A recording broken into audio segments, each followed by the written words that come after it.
So let's solve this problem. हमें domain निकालना है किस चीज़ का, sine inverse of log to the base 2 of x square by 2। सबसे पहले तो कुछ चीज़ें समझ लेते हैं कि साइन इनवर्स का डोमेन जो होता है -1 to 1 होता है, तो हमें log to the base 2 of x square by 2 जो है ये वैल्यू -1 और 1 के बीच में चाहिए। ऊपर से जब जिस चीज़ का log होता है, राइट ना, log का जो कुछ भी आर्ग्यूमेंट होता है it is always greater than 0, right.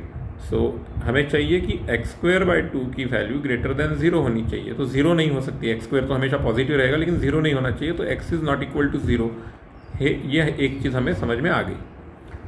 अब ये सेकंड वाला पार्ट जो साइन इनवर्स की वजह से आया, साइन इनवर्स जिस भी चीज़ का आप देखोगे it should be between -1 to 1। अब बेस 2 है तो हम लोग इनइक्वालिटी को आगे बढ़ाते हुए लिखेंगे कि यस, इसका मतलब x square by 2 will be between 2 to the power 1 and on this side it is 2 to the power -1। You have to understand here कि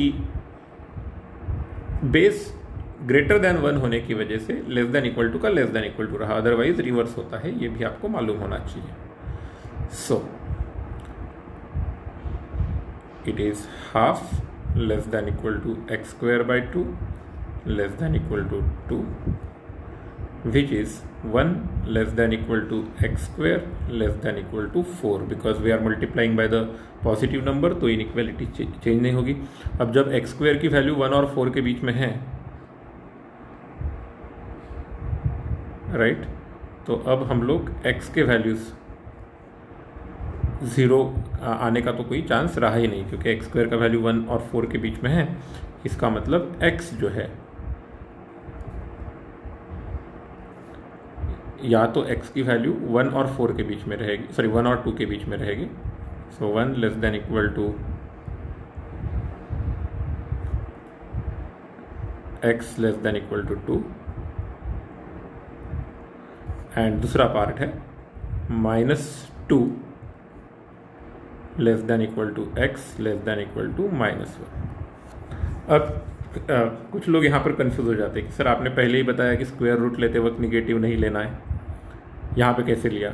गाइज यहाँ पर हम लोग y की वैल्यू नहीं निकाल रहे हैं स्क्वायर रूट लेकर। यहाँ पर हम लोग ये देख रहे हैं कि x के कौन से वैल्यूज़ के लिए हमारा log का वैल्यू निकल सकता है, ठीक है ना।